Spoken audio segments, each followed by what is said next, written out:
Assalamualaikum warahmatullahi wabarakatuh. Kami mahasiswi Universitas Muhammadiyah Profesor Dr. Hamka, Prodi Pendidikan Guru Sekolah Dasar, Kelas 5C, kelompok 10.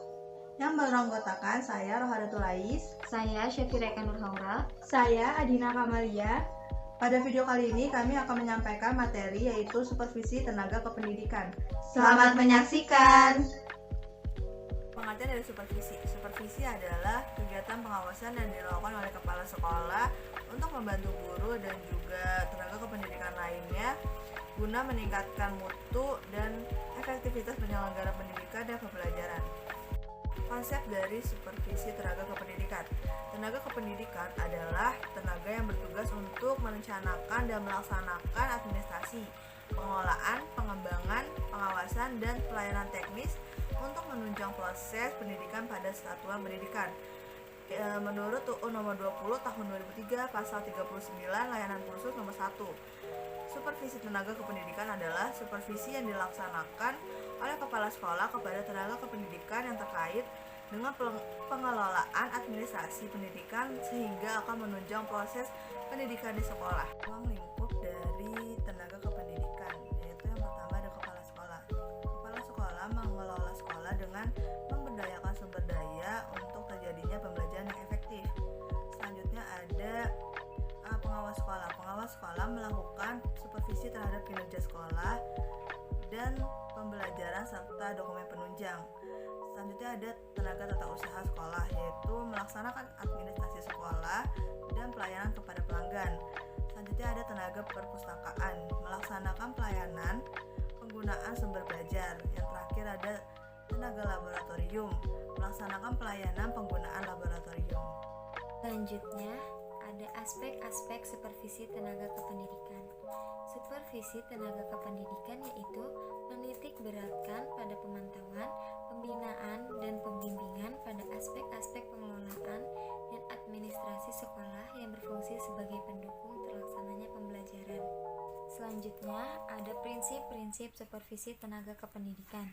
Yang pertama, supervisor harus menjauhkan diri dari sifat otoriter, yang dimana supervisor kepala sekolah yang otoriter cenderung menggunakan kekuasaan dalam pelaksanaan tugas dan fungsinya.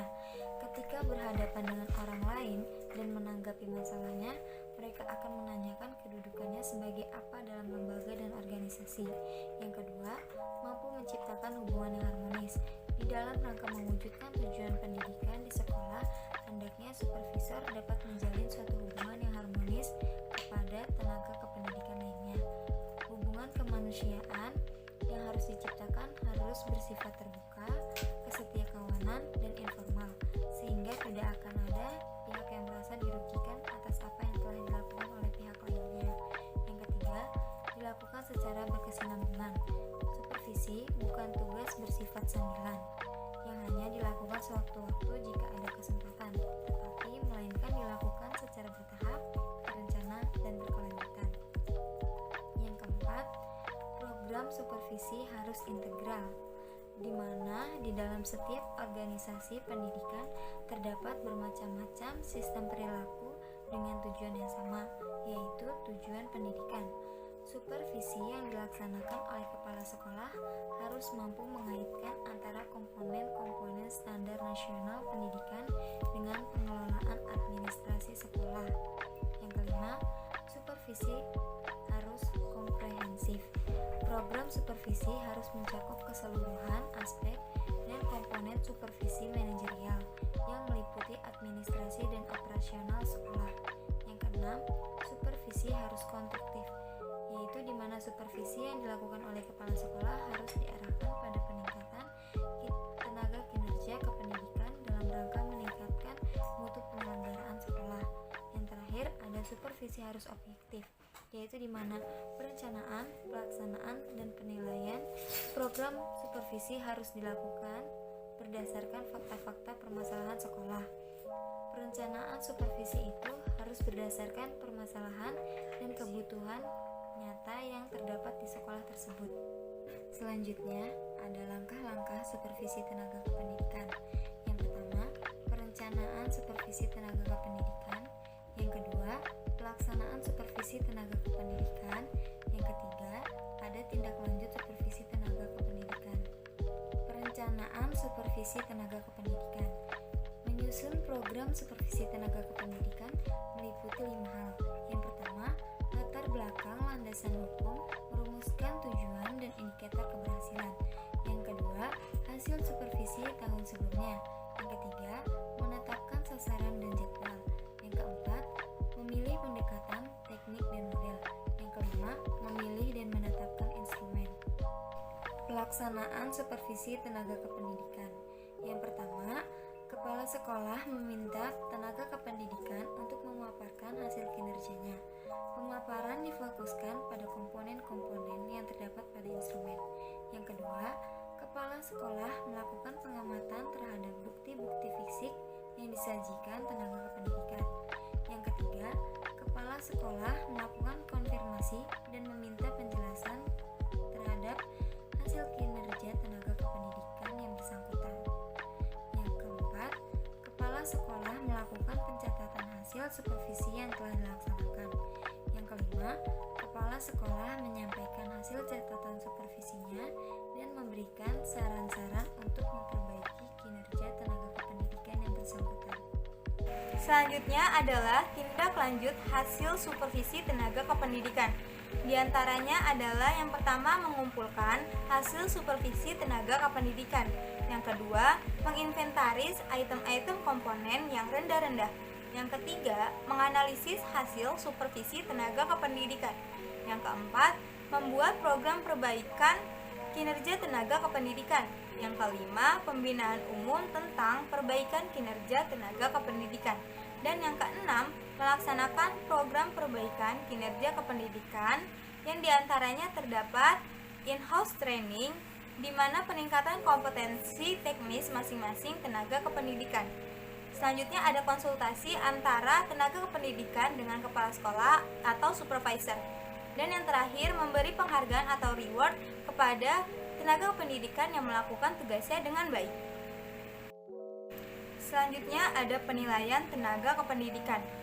Penilaian adalah suatu proses pengumpulan, pengolahan, dan analisis data yang sebagai bahan pengambilan keputusan. Sedangkan tenaga kependidikan merupakan tenaga yang bertugas merencanakan dan melaksanakan administrasi, pengelolaan, pengembangan, pengawasan, dan pelayanan teknis untuk menunjang proses pendidikan pada satuan pendidikan. Jadi, penilaian tenaga kependidikan adalah suatu proses pengumpulan, pengolahan, dan analisis data yang sesungguhnya dikerjakan oleh tenaga kependidikan. Penilaian tenaga kependidikan terbagi menjadi atas 3 komponen. Yang pertama, ada penilaian input, yang kedua, penilaian proses, dan yang ketiga, penilaian output. Penilaian input di mana penilaian terhadap kemampuan atau kompetensi yang dimiliki dalam melakukan pekerjaan. Sedangkan penilaian proses di mana penilaian terhadap prosedur pelaksanaan pekerjaan. Dan pada penilaian output di mana penilaian terhadap hasil yang dicapai dari pelaksanaan tugas pokok, prinsip penilaian kinerja tenaga kependidikan diantaranya terdapat prinsip penilaian objektif, prinsip penilaian akuntabel, prinsip penilaian transparan, prinsip penilaian rahasia, prinsip penilaian valid, prinsip penilaian reliable, dan yang terakhir prinsip penilaian praktis.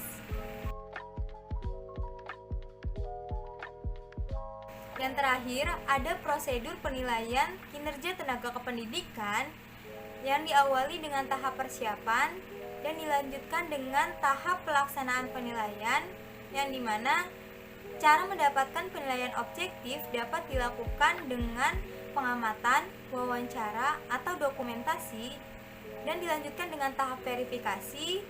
Selanjutnya ada tahap pengolahan hasil, dan yang terakhir tahap kesimpulan dan rekomendasi.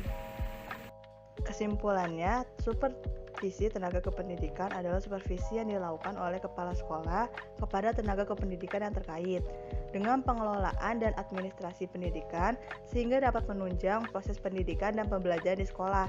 Tenaga kependidikan terdiri dari kepala sekolah, pengawas sekolah, tenaga tata usaha sekolah, tenaga perpustakaan, dan tenaga laboratorium.